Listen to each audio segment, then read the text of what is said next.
Hello, hello, everyone, and welcome to Awakening Aphrodite. I am your hostess, Amy Fournier. This show is all about uniting and aligning you in mind, body, and spirit, and tapping into your divine source of intuition, your authentic self, your true power, and balancing your masculine and feminine energy. Today, I have a very, very special guest on my show. I am so excited. I feel like I'm interviewing one of my idols. I have had her books for years. I actually just found out I have one of the original copies. It's so old. That's how old I am. But this book has been transformational in my personal health. Today, we're going into our emotional and spiritual and mental fitness. We're delving into the world of feelings, relationships, and emotions. So important. You know, my show is about holistic health and wellness, and we are going to get into this today. So we have with us Sarri Gilman. She has been in the industry for 35 years as a licensed marriage and family therapist. She's the author of 3 books, one of which I just showed you, Transform Your Boundaries. If you are watching on YouTube, take a good look. And if you are listening on the podcast, don't worry, it will be in the show notes when you're a place to check it out safely. Also, another book, which apparently I have to get, is Naming and Taming Your Overwhelm, which probably was written for me, and her other book, which I don't know the name of, and she's going to tell us the name of that book. Sarri teaches on boundaries and overwhelm recovery. Does that sound familiar? She also teaches about trauma and healing, and she is in private practice.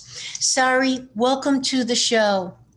Thank you so much for having me, Amy. And I have to say, I love that you have the original book of Transform Your Boundaries, because here's what it looks like now. And I just love that you have the original cover. It just lifts my heart to see it. Oh my God, look how marked up it is. I have all my... All the words are the same in that copy as this copy. All the words are the same. But, I love that you have an original. And it matches your outfit today. You're wearing maroon. Yes. It's your original. I'm telling you, everyone, you just have to forgive me. I feel actually giddy, like I'm a kid in a candy store. I feel like I have one of my idols on the show. I can't believe I have a chance to talk to you. Sorry, everyone listening and watching. This show is going to be Amy's personal therapy session. Oh my gosh. I mean, the work is so relevant to everyone. Right? So everybody listening today is going to get something. Please, you are an expert. You're going to get something too. You're an expert on boundaries, overwhelm, recovery, and trauma, which is like me. Okay, I don't even know where we should begin. There's so much, but perhaps you can just tell us how you got into this line of work in the first place. Well, let's focus on the boundary line of work, because that's really kind of what I'm known for. And it started when I was 4. I was the boundaries expert in my family. But in therapy, I realized that a lot of people come to me, and at the heart of what their question was, it was really, what is a yes for me and what is a no for me? And I realized so many people were coming down to that question and didn't know how to listen to that and trust that intuitive voice that you talk about, Amy, and really trust that part of themselves. And so I found they were coming to therapy and trying to hear that part. And that is really what boundaries are. They're made of your yeses and nos. And so I would say my first few years of therapy, I was kind of teaching what I learned in grad school about therapy and about boundaries. And I was helping no one. No one got anywhere with their boundaries on that. Wow. I had to kind of throw it out and say, this doesn't work. Let's try something else. And the something else is what now is in that book, Transform Your Boundaries, because I figured out a map that works with people. And the really cool thing is I live in a community that is 2 blocks long. So if you don't do well helping people get better as a therapist, you hear about it from everybody.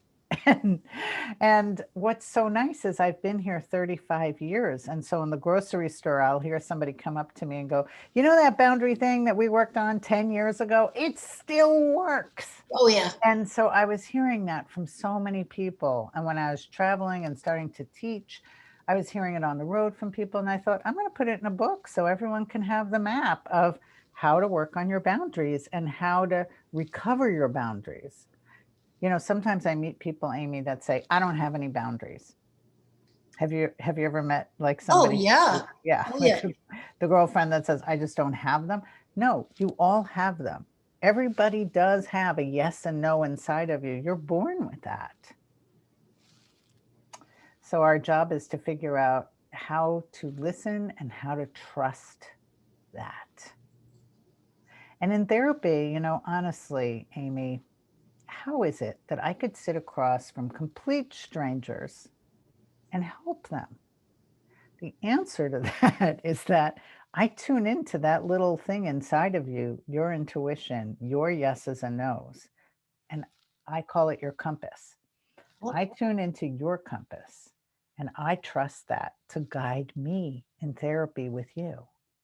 cool. And my whole job is to get you, listeners, to get you to trust your own compass Yeah. so that you can listen to it. I trust your compass and I haven't even met you. And I know that that thing inside of you, and I know your boundaries are only trying to take care of you.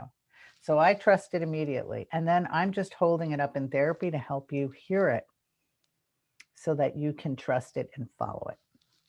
Okay, so just to be clear to the watchers and the listeners, that what we're talking about obviously is emotional boundaries. We're not necessarily physical boundaries, okay? So this is like a psychological thing, like in a boundary, I guess we're just saying is kind of like where you begin and I end, and where I end and you begin. And it's, or perhaps you should define it for us. How would you define an emotional Oh, boundary? I think you've got it exactly. It's a relationship. Okay, And it's always moving. okay, it's You dynamic. know, so that's what makes it really hard, is that where you feel comfortable one day with your boundaries, what feels like a yes for you can change. Yeah. You know, it's a moving, changing kind of river. So you have to stay tuned in with yourself, because suddenly something that you've said yes to 10 years later, you're like, that is a no for me now. And you have to be open to the fact that you're growing and you're changing. And as you grow and change, your boundaries are always moving, but you want to stay connected to them so that you're in touch with what is true for you now.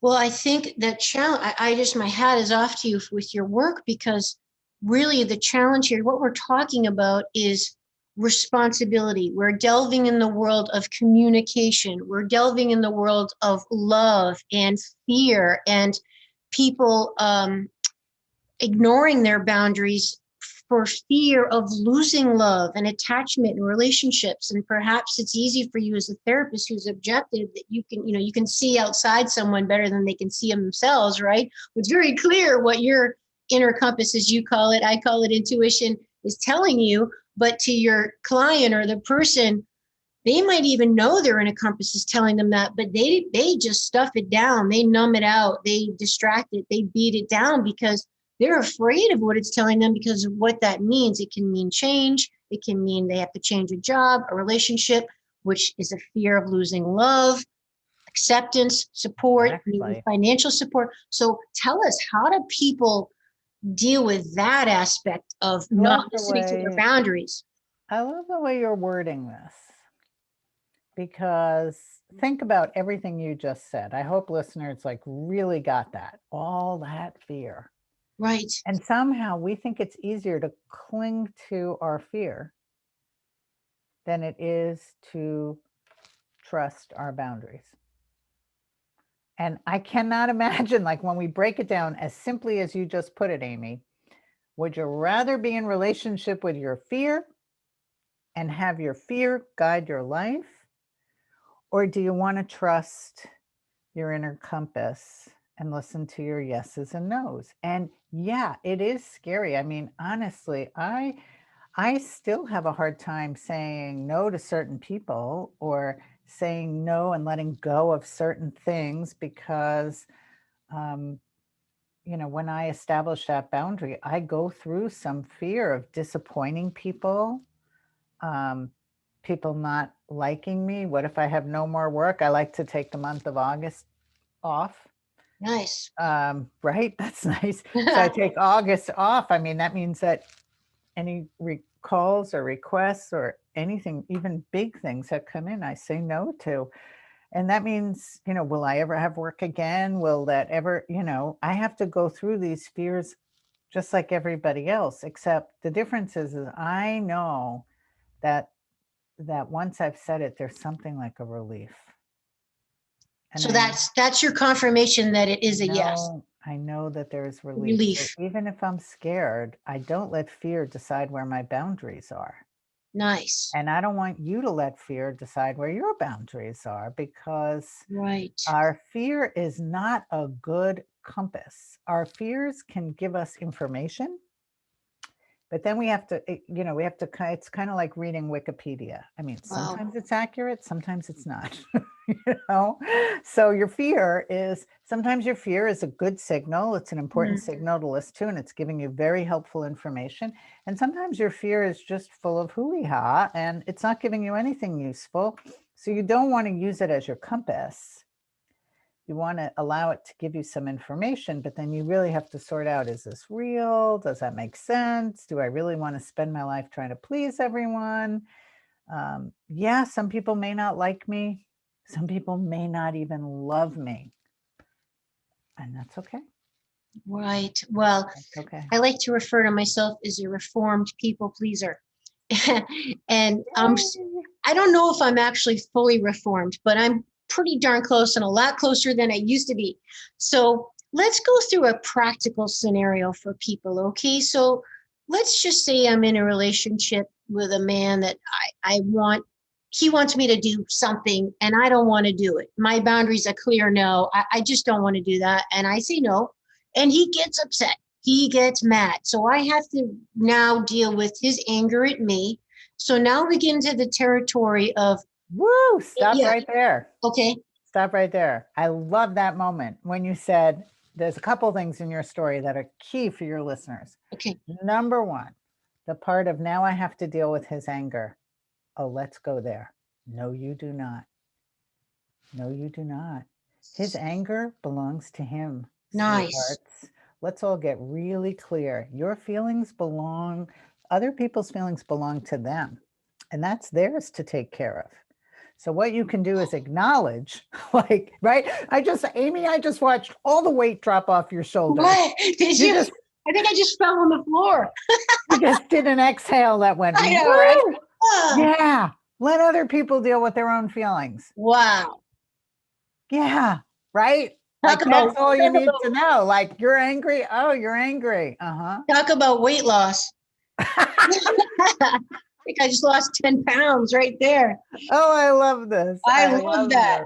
That's it. Yeah. Is practice letting other people have their feelings, whatever their feelings are.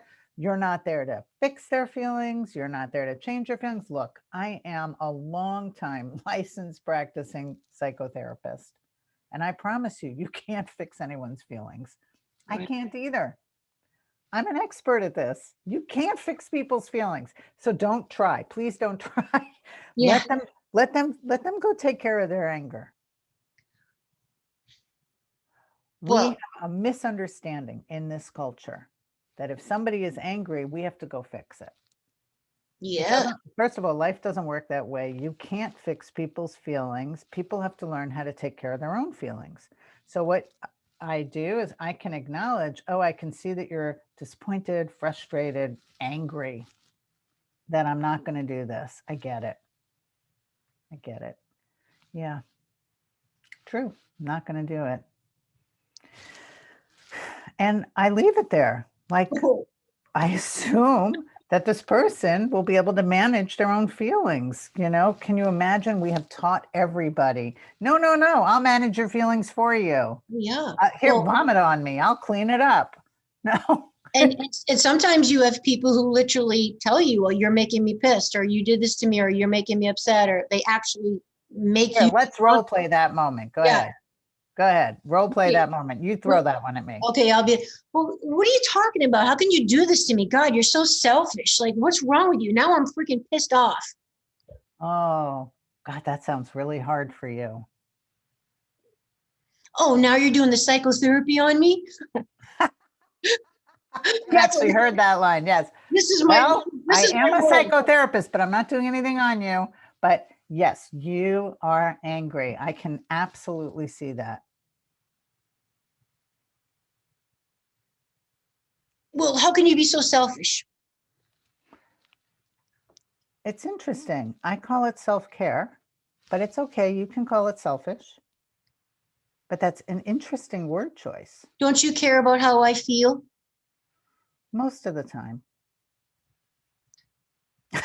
What do you mean most of the time? Yeah, not actually all the time. Some Okay. of the time. Yeah, I Yeah. do. I care about your feelings. It's actually much more important that you care about your feelings because you have to care for your feelings. Okay. Well, I'm going to tell you something. Sorry. This doesn't work for me. Yeah, I can see that. Well, we're going to have to make some changes because this just, you're too selfish for me. And you obviously don't care about anybody but yourself. That's okay. Yeah, you could move on and find somebody that will take care of catering to those feelings that you have that you're struggling with. That's okay. You're right, because I won't spend my life doing that. I love, this is so helpful to me. So now I got to just take off the role play hat. So I noticed, Sarri, that you're not saying, I'm sorry you feel that way. Like, is that, are you doing that on purpose? Yeah. Yeah. Yes. Yes, I am doing that on purpose because I'm okay with the fact that they feel that way. And I'm not sorry. Everybody gets angry sometimes. I get angry, you get angry. We all have to deal with that feeling sometimes. But the difference is I'll take care of my feeling when I feel it, and I'm not expecting anybody else to take care of the fact that I'm angry. If I'm angry, that's mine to take care of. But the second part of this whole issue is I would never be that far down in a relationship with somebody without them understanding how clear the line is between my feelings and their feelings. This would have come out much earlier in the relationship that that I would be saying, well, how do you deal with your anger when you get angry? You know, when I get angry, I take a walk, I might knit, I might journal, right? I deal with my feelings. I listen to my feelings, but I'm not expecting anybody else to do something because I'm angry. It's not their job.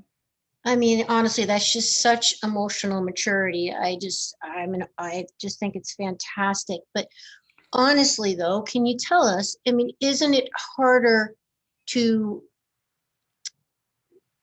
act in this way and react in this way when you're emotionally attached, right? It's be a lot, this type of thing would be a lot easier in a relationship of, just a more superficial relationship. But say if it's your family, the ones that push the buttons, or your intimate relationship, or I love this. I love this question yeah, because your you're children. asking the question that everybody asks, which is where are the exceptions to the rules for my boundaries?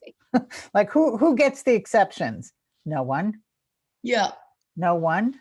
No one gets the exceptions. In fact, the more intimate of a relationship it is, the more clarity you need around your boundaries. The problem is most people believe what you just said, which is if you really love someone, there are no boundaries between us. No, no, that's why we have such a high divorce rate. If you really, really love someone, you will respect the fact that they have boundaries, and they will respect the fact that you have them too. And that's totally okay, because what you get on the table between the two of you instead is something called authenticity, honesty, and you can trust each other because the truth is always right there in front of you, and you're able to say, yeah, that's not for me. And they're able to be like, oh, yeah, that's okay. And that thing that you do, that's not for me either. There's room. There's room to say, is this okay for you? Will Wow. this work for you? Does this work for me? And it's okay to rebalance that like every 3 months. Like look at your finances together and say, does this feel fair? Does it feel, when my kids grew up, and they're all grown now, I looked at my husband and I said, I'm all done cooking. And he said, what? And I said, well, I've spent all these years cooking for everyone, and I am so tired of it every single meal. And it's time for you to do some cooking. It's just you and me. And he said, I don't really know how to cook. I said, well, you better learn because we're going to starve otherwise. Now, okay, so then he started cooking. Meals were pretty icky, but he was trying and he was cooking, and he like understood that like I was done and it wasn't fair. I felt out of balance. I felt like maybe many years earlier in the relationship, I should have been saying, hey, how about if you cook a few meals and I cook a few meals? But I didn't. I just kept doing it and doing it, thinking, oh, he doesn't cook, I should do all the cooking. And then I got to the point where like I honestly, I couldn't look at another recipe. And so he took up cooking, and now it's years later and he is like a chef. Awesome. Well, he wanted good food. So he became a better cook because he likes to eat good food. And now it felt much more in balance because, you know, after a while we get tired of sort of where the boundaries are. And sometimes we have to just honor that and say, look, I'm burned out. We have to make some changes here. Sometimes somebody has to leave a job and they just can't keep doing it, and saying, you know, we have to change our cost of living, our overhead. We have to lower our expenses. I can't keep doing this job. And, you know, I'm amazed at how many times people don't hear each other on that. How often they just, like you said earlier, ignore, sweep under the carpet, don't want to hear it. Mm-hmm. But the best relationships are relationships where there's this kind of honesty. And Yes. that to me creates real intimacy. Okay. So, oh my gosh, there's so many questions. Aphrodite, intimacy, here we are. Yes. And she's all about relationships and authenticity because she unapologetically was herself.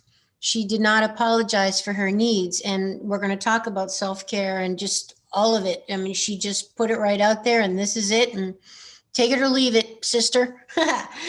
um, so, what's required really to have this type of mindset and backbone, if you will, is not only self knowledge, but self respect in order to hold the line. So, Absolutely. how do we get to that in order to have good boundaries? Because so many people, first of all, have no clue what their values are, really what's important to them. They think they know, but they're not sure. They don't even know who they are. Their brain is totally programmed by other people's ideas. And, you know, they don't know what makes them happy, and they don't know what their purpose is. They're just lost. And that leads to a lack of self-respect and being able to have a boundary to keep the line in the sand. So how do we start by Right. establishing our self-knowledge to get our self-respect to be able to hold a boundary? I think it all starts with self-care. Okay. And I don't really like people to jump into boundary work without doing self-care first, because I think that self-care is what makes us strong enough and healthy enough to be able to hold some boundaries. So boundary work really begins with yourself. It begins with saying yes to you and taking care of you and improving that and finding some ways where you can improve your self-care. Everybody can always improve that.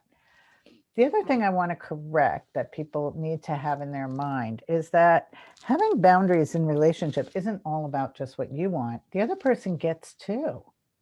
I'm just as curious about my husband's boundaries and his yeses and nos as I am about my own.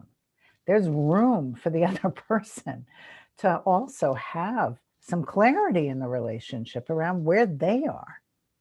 And so, you know, when you have these boundaries, it isn't you alone in relationship having boundaries. It is you also becoming like curious enough to ask others, what'll work for you? Okay. What's a yes for you in this? What's a no for you? How else can we problem solve this together so that maybe everybody wins?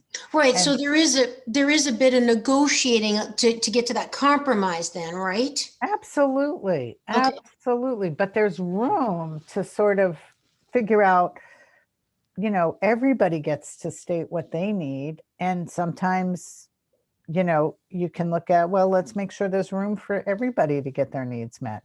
But before we get to those, before you're really doing this complicated work of how to do boundaries in relationship, you really want to work just on self-care. and work on improving your self-care and treating yourself better so that you have that sense of self-respect, self-authorship, that you Mhm. want to take better care of you, even in relationship. But before you can get there, before you can't just, like you said, instant oatmeal, like, yay, now I woke up this morning and I have so much self-respect, I can set these boundaries. No,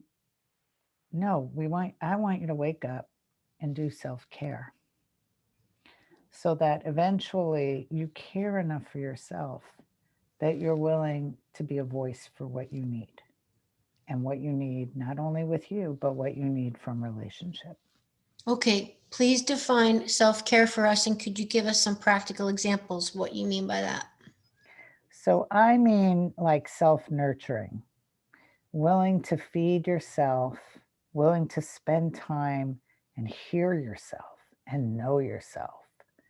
And self-care is a relationship. It is the relationship that you have with you. So that's kind of what it is. And it's saying, do I notice how I feel? Do I give some time to feel my feelings? Do I make some time each day to spend time doing something I find fun? I think that's self-care. I like everybody's self-care to begin with. What would be fun? Do something fun. It can be small things, it can be bigger things, but do something every day that you find fun. Mm-hmm. I like self-care to begin with, just fun. And And then you, we build from there into the harder things that maybe you need to do for yourself or you're supposed to do. Sometimes doctors refer people to me and they're like, they really need to lose weight. Get them to do that self-care thing that you do and get them to lose weight. I'm like, I've never met anybody that said, I am so excited to work on weight loss. yeah, So yeah, I yeah. would never start self-care there. Just start with, let's have some fun. You What do see, you want to do? That's a good time.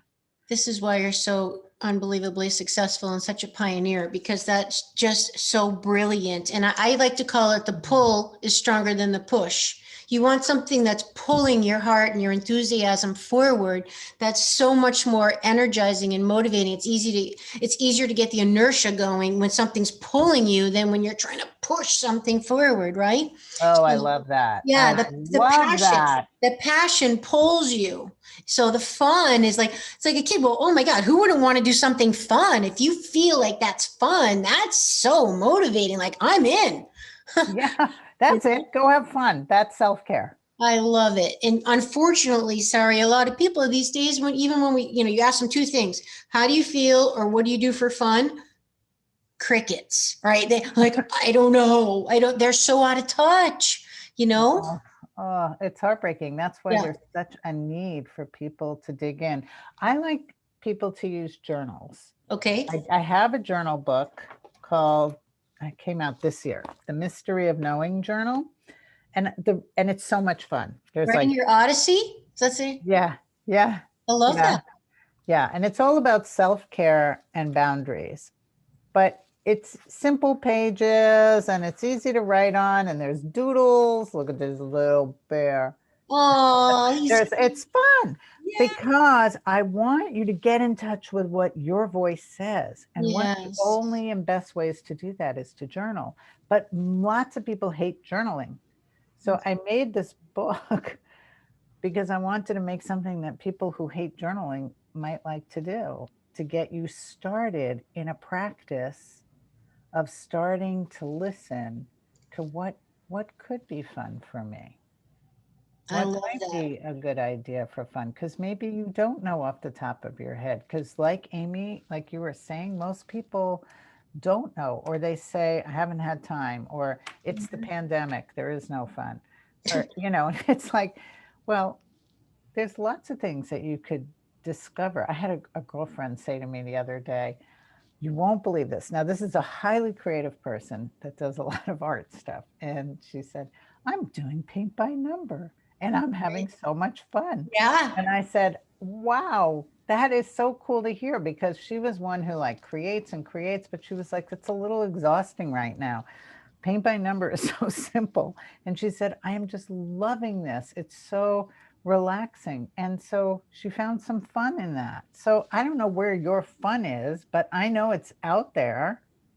You know, there's something that will, as Amy says, pull you, capture your heart.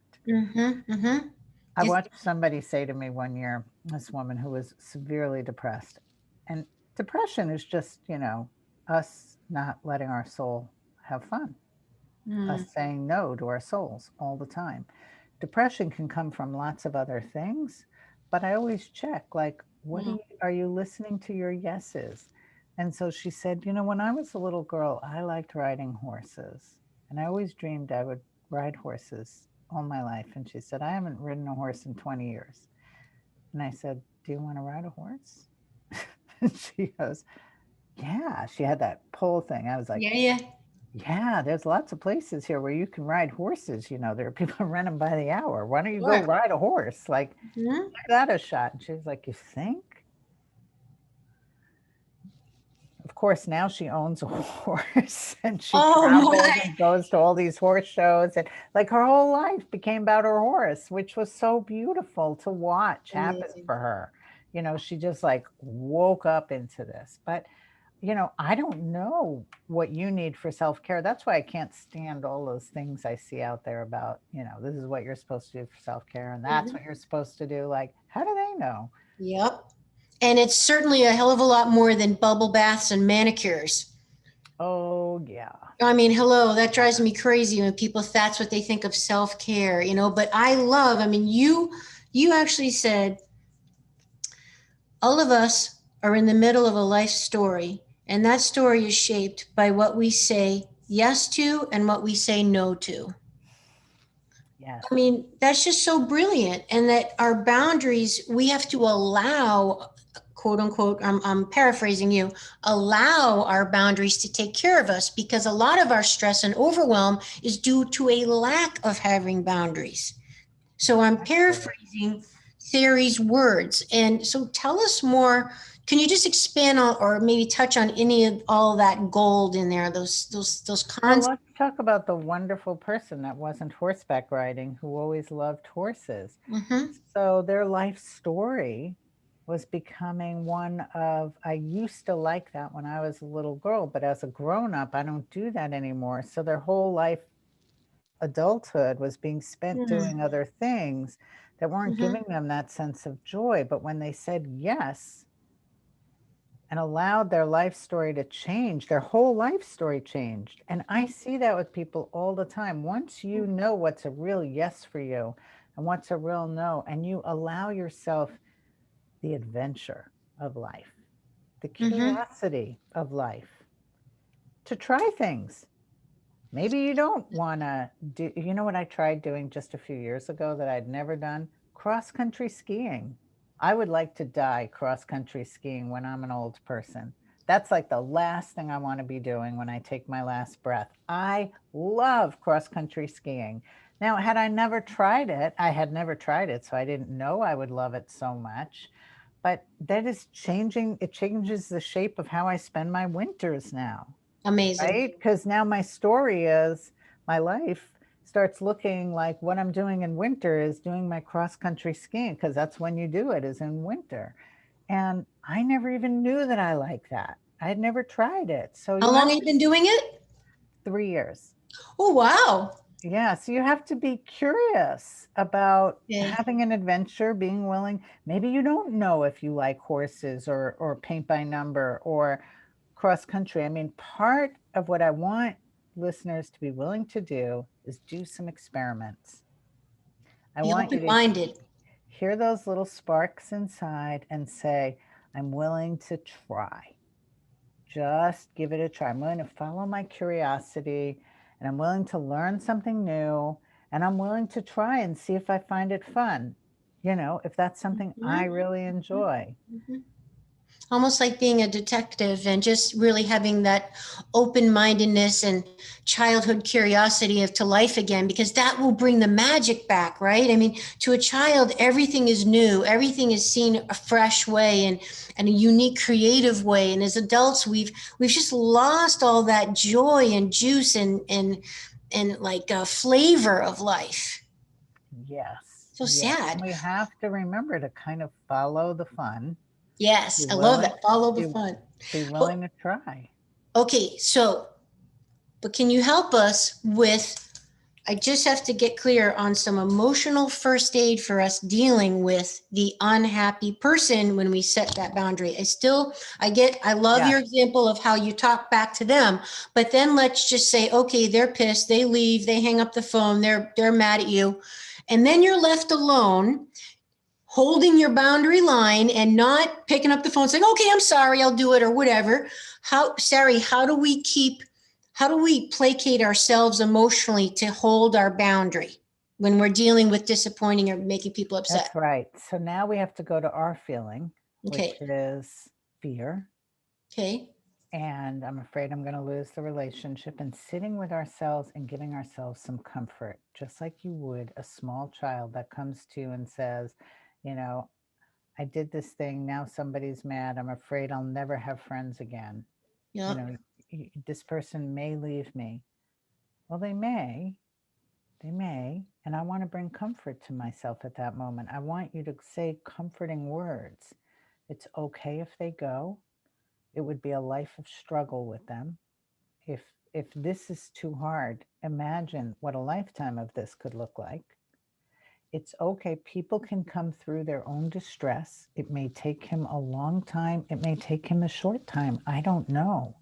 I don't know how he manages his feelings.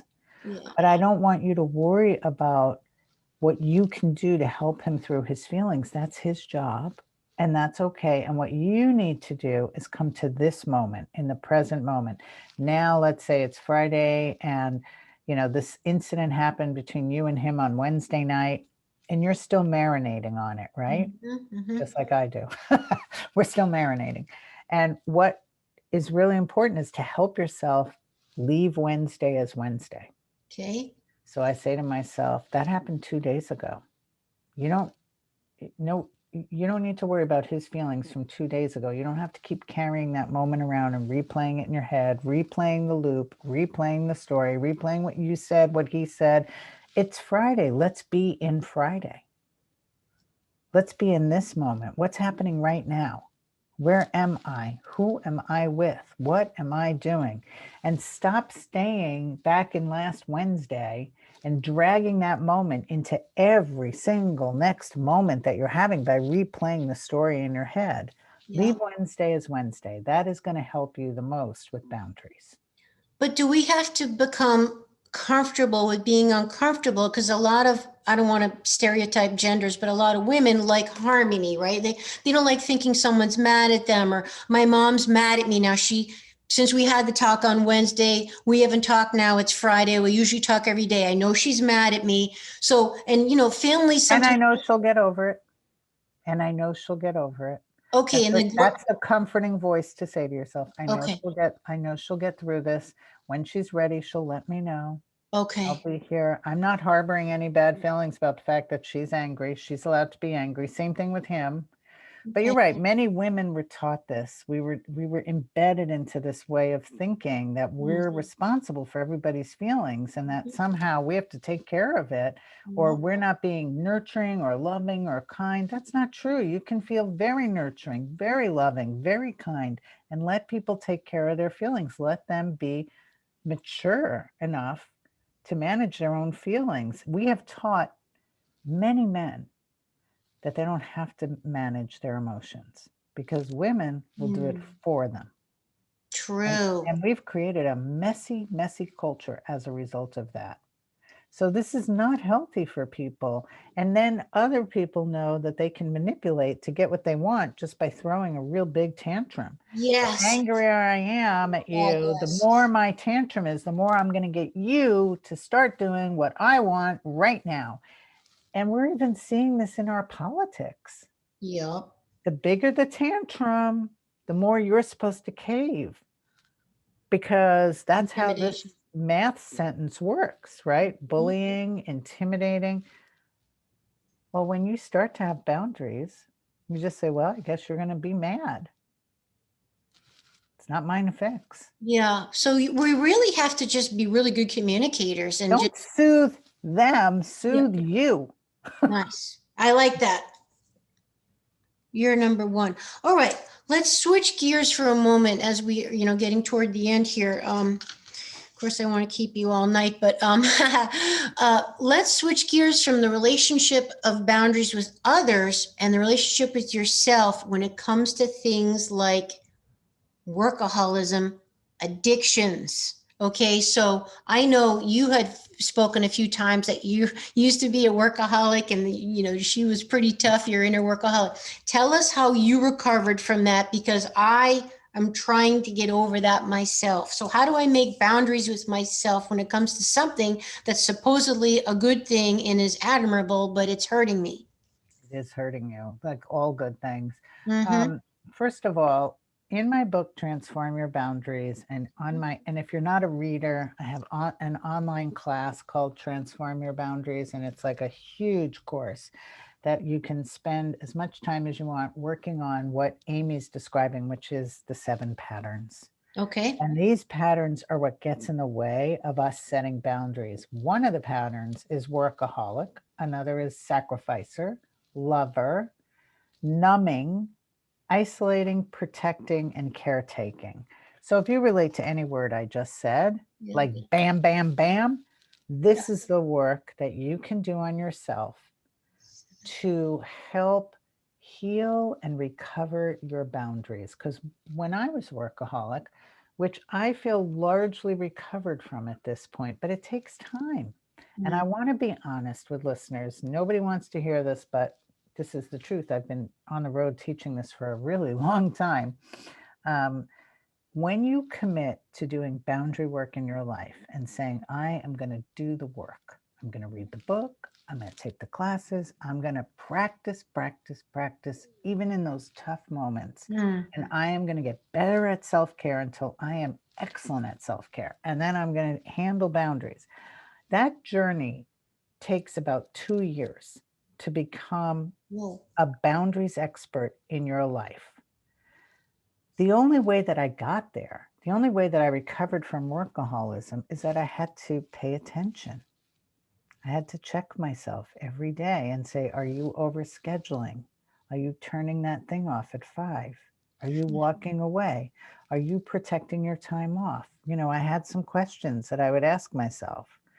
And I held myself accountable. And what I learned about the workaholic, and I love this, and I want to encourage people to do this. Like I made a collage of my workaholic, an image of her. And I realized that she had tools in her hand to set herself free. She had a big ball and chain on her leg. Yeah. But then she was all dressed like really nice. And then she had like these great giant clippers and cutters that she could cut that thing loose with. And I was like, oh, she has the tools. And what I learned is that I have the ability, my workaholic never says, you did a good job. That's wonderful. Why don't you take the afternoon off? You were up all night doing that thing so that you'd be ready. Why don't you get some rest now and take a nap? You don't need to go to the gym. You need to rest. You need to catch up on that sleep. My workaholic never says you're done. She never says you're finished. My workaholic, in fact, is always ready with the next list. Of course. She's a list maker. Even when I meditate, she starts making lists. It's like, be quiet. I'm not taking your lists right now. But she loves making lists. And then she hands them to me. You need to do this. You need to do that. You need to do this. Get this on your calendar. Make sure you save that. Right. She's always got something for me to do. But she doesn't have an off switch. So what helps me with that part of me now is I go and I say, you've done enough. This is where the off button is. This is where the time stops. The list will be there tomorrow. It's okay. And I've gone in and brought the other voice that my workaholic doesn't have. What voice? The voice that says, you've done enough. Stop. Take a break. You need a rest. you need a vacation. It's time for you to stop doing all the projects. It's the weekend. Have the weekend. This voice comes in and tells me things that the workaholic can't tell me. I have been trying to please the workaholic, thinking if I just do more, if I just do it right, if I just get it better, because I try to get things better and better and better looking. Yes. If I just get it better, then she'll say to me, okay, now you're done. That's it. Never happens. No, workaholics don't have that voice in them. So now I have to bring that voice, and it's okay. My workaholic, she's productive. She does really good work. She helps a lot of people, but she doesn't have an off switch. So I have to give her that. I help the workaholic. I'm her assistant now. You're almost like her parent. Yeah, here's the off switch. That's enough. Mm-hmm. There's another phrase that I love using, Amy, and you can borrow this because you're a workaholic too, you said. Mm-hmm. So the words are good enough. Oh, That's good enough. I like it. Because the workaholic likes to always make things better. True. And so I pay attention to what I'm busy doing, and I look for the point that is called good enough. Good enough. And I say, that's good enough. Stop right there. Without feeling guilty. I don't feel guilty because that's practice. The guilt goes away with practice. That's the 2 year, is that your life completely changes in those 2 years. And what you are at the end of those 2 years, just by staying attentive and not letting go of this, staying on top of your boundaries and doing the work, recovering from being a workaholic or being a caretaker or being a lover who gives and gives and gives and never gets anything in return. When you recover from these patterns and you get your self-care better and you start practicing your boundaries then with other people, that's the order. Yep. When you do those things, you become a boundaries expert in your life. And that's what I want you to be, because you cannot get through this life without that. And if you're not managing your boundaries, guess what? Someone else is. And what usually happens is not only do you get overstressed, you're the person who's always overwhelmed, always frustrated, always too busy, always frazzled. But often what happens is you get injured, or you get sick, or you get an illness, or life has a creative way of taking you out and making you get what you need. Like you fall and trip and break your ankle. Now you have to rest, right? So I always tell people, life will win. Your body will win eventually. Sometimes it gives you a little tap on the shoulder. You're not listening. It knocks a little harder and smacks you across the head. You're still not listening. A brick's going to fall in your face till you eventually pay attention. So it's a matter of, how much pain do you want to be in? How bad do you want it to get till you finally acquiesce to you're not going to win against the laws of life and the needs and the desires of your soul, wanting to enjoy your life, to be your true self, to live a full life, which means one that isn't all about work, but is about a balance of rest and play and joy and you and me, and where I begin and you end and I end and you begin. And, I love how you said the thing about the fun, because the fun to me, that triggers, well, I'm going to have an easier time saying good enough when I have something fun pulling me forward to stop work for. If I don't have any fun in my life, what am I, well, I might as well keep working because God knows there's always more to do, right? But if I don't have a source of fun, that fun is a good reason to stop work. Exactly. Yeah. Exactly. I love it. This is just incredible. Sorry, I could talk to you forever, but I know we're gonna. Unfortunately, I am gonna let you go. But is there anything else that you would definitely want our viewers? And just I'll remind everyone again, this show will be on YouTube at FitAmyTV if you want to check it out and watch us live recording. Right. Is there anything else you want the viewers or listeners to know before we wrap it up? Well, I want to share with all of you, because you're fans of Amy's and you're doing this great deep work. If you are interested in diving into the online course that I used to teach on the road that is now all available online. You can use the discount code AWAKEN, and you put that in and you'll get 20% off the course bundle that's on my website. And I hope that that will help you in this journey. Lots of people use that to help in the journey. And I have books, Transform Your Boundaries. There's journal questions at the end of every chapter to make you dig out your boundaries. But if you miss those journal questions, you'll get journal questions in here to work on your self-care and your boundaries. The Mystery of Knowing journal, a writing odyssey to be true to who you are. And I look forward to hearing from you, and you can reach me on Instagram or on Facebook, and you can email me, whatever. But Amy, thank you for having me on. I love the depth that you're sharing with people. Thank and you. the place that you're taking them to kind of this holy place within. Yes, that's ultimately the goal, right? Is self-actualization, and for us to truly be what our souls and spirit came here to be.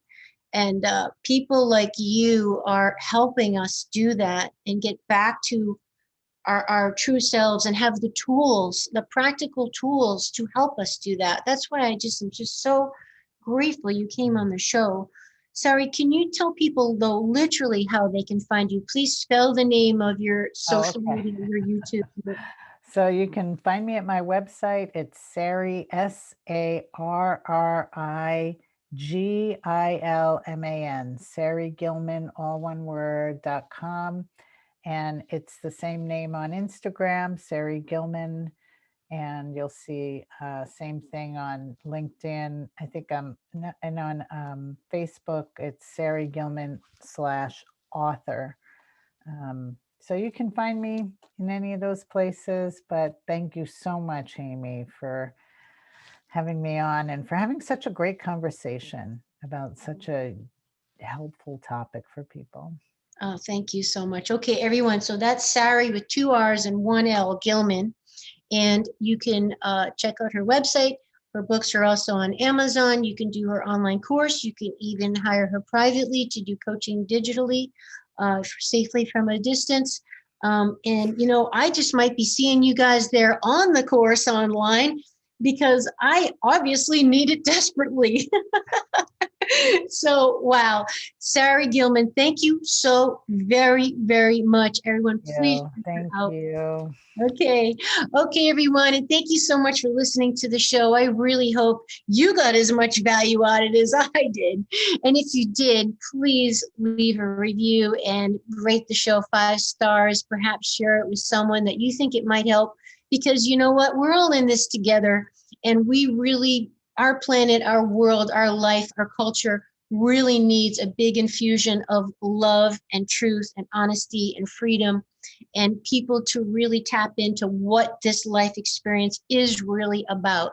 So please share Sarri's work and tap into it for yourself, and let's get healthy and happy. Thank you for listening, everybody. Thank you for watching, and I already can't wait to be with you again. Take good care. Bye-bye.